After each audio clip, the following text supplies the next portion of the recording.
So we are back to Church House, and our next speaker is a member of the UK Parliament, John McDonnell. Thanks a lot for joining the tribunal. Thank you, Chair. I'm a member of the UK Parliament, but I'm also in that capacity Secretary of the National Union of Journalists parliamentary group within the United Kingdom Parliament. Our role as a parliamentary group for the NUJ is to protect and promote the rights of journalists within the United Kingdom and to also link with other parliamentarians across the globe to promote the rights of journalists globally. And we have a long record of interventions and representations opposing attempts wherever to suppress the right of journalists to pursue their profession. At the heart of that profession is the ability to report the truth, to expose wrongs, and in doing so, to enable lessons to be learnt so that those wrongs are redressed and possibly egregious acts prevented in the future. And it's been in the United Kingdom at least, it's been a 400-year struggle from the early pamphleteers of the Civil War to now to establish that right. Journalists have sacrificed their liberty and their lives to secure the right to speak truth to power. This is the country of Tom Paine, the author of The Rights of Man. Inherent was the freedom of expression to the work he undertook. The chair has already mentioned that we are meeting in the building which has hosted in the past the UK Parliament, but also various international bodies who've met to secure in law the protection of human rights, including the freedom of expression. The tragedy is that we now have in the United Kingdom a government that is complicit in the persecution of Julian Assange, which has become now a stain on the history of this country and the people's struggle to secure a free media. And he's being persecuted purely and simply for pursuing the profession of journalism and inherent within that, whistleblowing.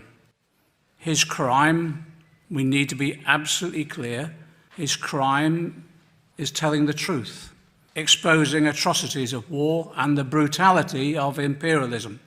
He's been hounded by various states, and his life is now threatened by the very states responsible for the war crimes he exposed.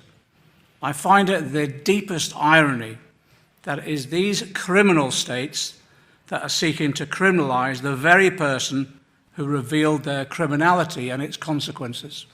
I visited Julian Assange in Belmarsh Prison. I believe I'm the only member of Parliament so far that's been allowed to visit him. He's imprisoned in a high-security prison. By all accounts, it is a brutal regime. It's resulted in many harms, self-inflicted amongst the prisoners, including many suicides.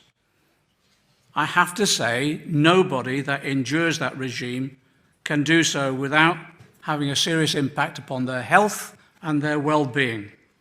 But I found Julian to be bearing up courageously to the regime under which he's been placed. But let's be clear, this is the punishment of an innocent person. And it has an impact beyond the harm to Julian himself.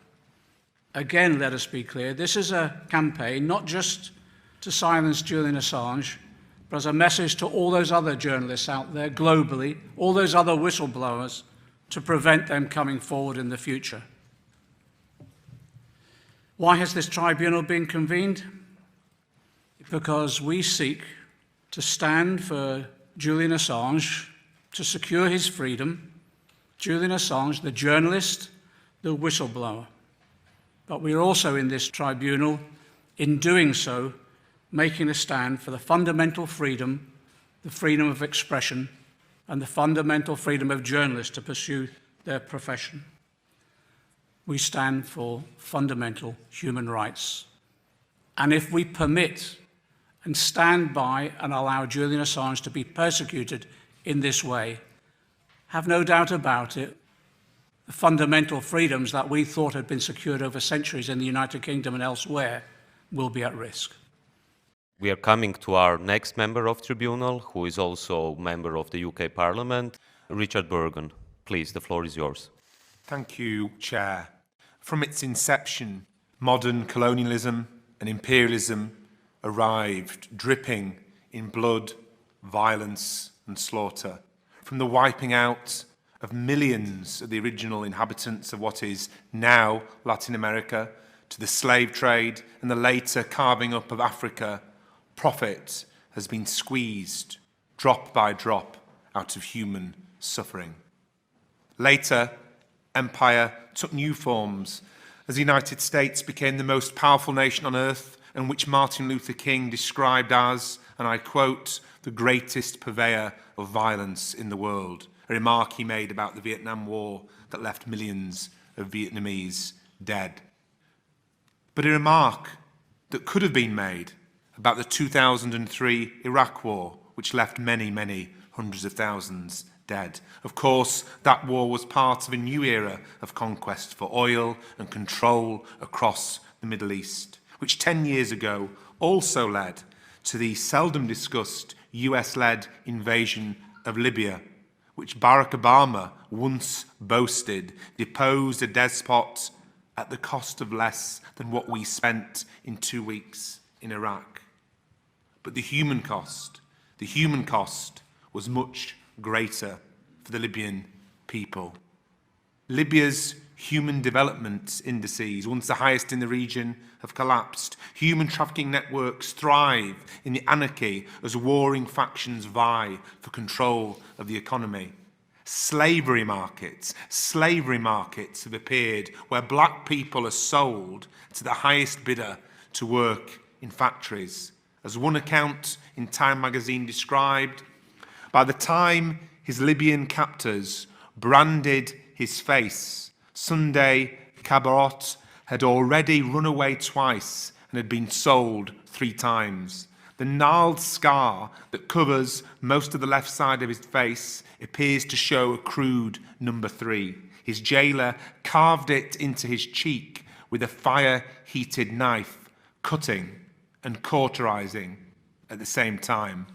This is the Libya of 2021, not 1821.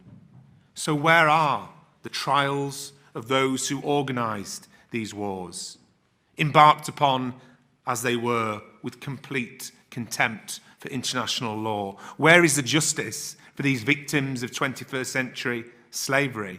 And today, where is the justice for those being deliberately starved to death in Yemen by that most loyal Western ally, Saudi Arabia? That war has already caused nearly 250,000 deaths, and that includes 130,000 deaths from indirect causes such as lack of food, as Saudi Arabia uses hunger as a weapon of war alongside the arms sold to them from the West. Yet the United States, despite talk from Biden about breaking with some of Trump and Obama's backing for this Saudi war, still refuses to demand an immediate end to the Saudi blockade of Yemen. And regrettably, Britain, along with the United States, has been involved in too many unjust wars in recent years.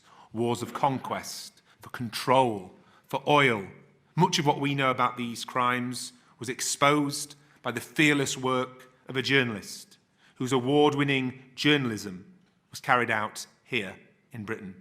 A journalist who has exposed unlawful killing. A journalist who exposed US rendition and the crimes of Guantanamo Bay. A journalist who is now held in a UK high-security prison solely because of his journalism.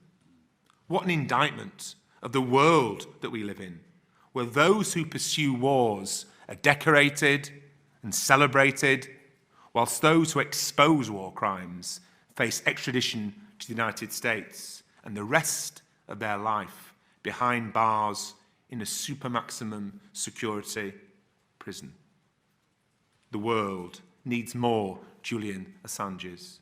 The world needs more Edward Snowdens. The world needs more of the fearless journalism of WikiLeaks. Because, as Julian himself once remarked, if wars can be started by lies, peace can be started by truth.